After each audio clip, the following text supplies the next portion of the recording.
adding and subtracting lesson. On your first slide on your notes, answer this question. It says you went shopping at American Eagle this past weekend. If you spent $43.28 on the clothes you bought and you paid with a $100 bill, how much change did you get back? You can pause the video and answer this question. Okay, so that's just an introduction to what we're going to do. We're going to answer that in just a minute. But where else do you see decimals used in your everyday life? Think about it, and you can write some examples in your notes. Okay, you can pause it and then start it after you've written a few examples. Okay, you see decimals with your grades.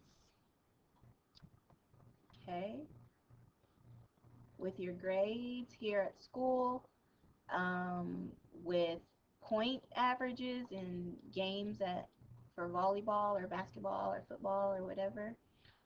Where else do you see decimals? Money, that's a very important one. Okay, those are just some examples that you see decimals in everyday life. So today, you will be able to add and subtract decimals and estimate to see if your answer is reasonable. Okay, so this says, remember last year whenever you were adding and subtracting decimals, you lined up the decimals. So it says your parents took you out to dinner at Olive Garden to celebrate your birthday. You ordered spaghetti for $10.99, a Coke for $2.50, and chocolate cake for $6. How much do you spend all together on your meal? All together tells you right now that you're going to be adding. So you have $10.99, $2.50. Remember, you line up the decimals. We learned that last year. And you have $6. If you don't see the decimal in the number, remember it goes at the end, and you can put zeros as placeholders, and then you just add it up. Okay, the decimal comes straight down, and then you add. 9 plus 0 is 9, 9 plus 5 is 14, 6 plus 2 is 8, plus 1 is 9, and 1 plus 0 is 1. So they spent $19.49 on your meal. This next one. Let's go back to the first slide on your notes.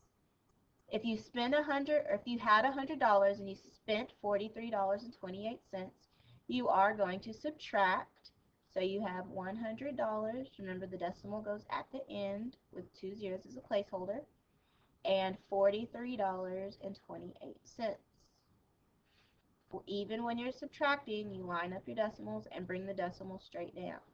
We're going to borrow all the way from the hundreds place. So that's 0, borrow, borrow, borrow. 10 minus 8 is 2.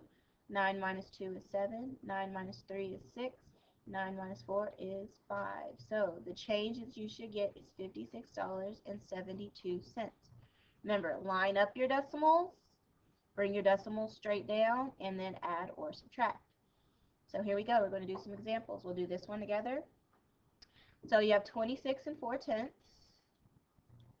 You have 15 and 9/100. Remember to line up your decimals.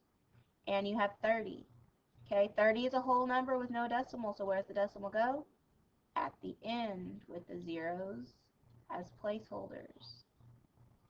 Add it all together, bring your decimal straight down. You have 9, 4, 11, 2, 3, 4, plus 3 is 71 and 49/100. Okay. Here's a word problem. We'll read it, and then you'll try it on your own and check. It says Ron finished his first lap in the 200-meter freestyle event in 28 and 76/100 seconds. He completed his second lap in 30 and 17/100 seconds. How much did his time increase on the second lap? Okay, you can pause it and work it out and then check. Okay, so it says his first lap was 28 and 76/100. His second lap was 30 and 17/100.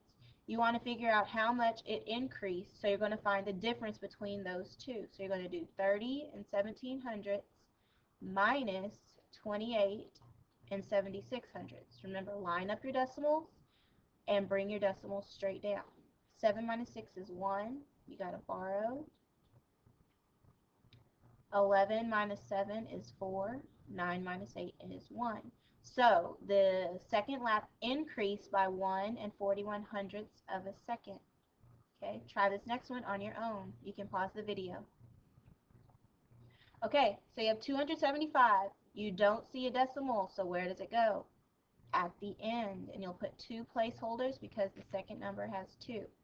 Then line up your decimals, 84 and 3600ths, and subtract.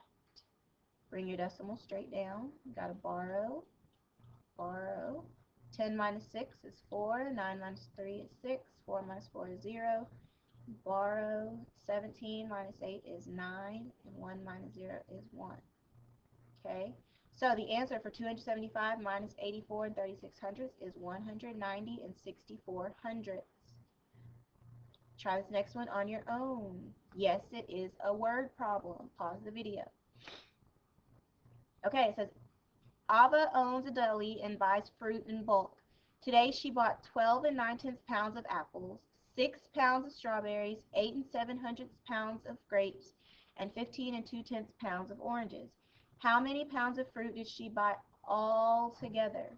So all together tells us we're going to be adding. We're going to add 12 and 9/10, 6, 15 and 2/10, and 8 and 7/100. So you have 12 and 9/10 plus 6, add decimal and a 0, 8 and 7/100, and 15 and 2/10. Line up your decimals. You can add zeros as placeholders. Okay, so when you add these together, you have 7, bring your decimal straight down. 9 plus 2 is 11.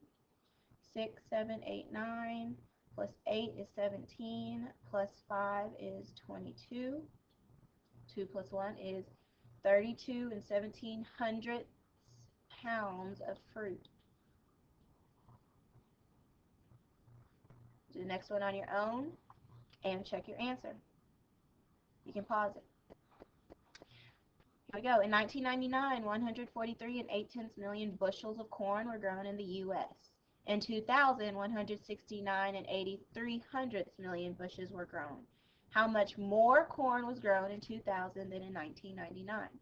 So you're finding out how much more, so you're going to subtract 169 and 83/100 minus 143 and 8/10. You can use 0 as a placeholder. Bring your decimal straight down. 3 minus 0 is 3. 8 minus 8 is 0. 9 minus 3 is 6. 6 minus 4 is 2. 1 minus 1 is 0. So you have 26 and 3/100 million, 3/100 of a million bushels were grown. There's your final answer. Remember, when you are adding and subtracting decimals, you line up the decimals. If you don't see a decimal in the number, it goes at the end.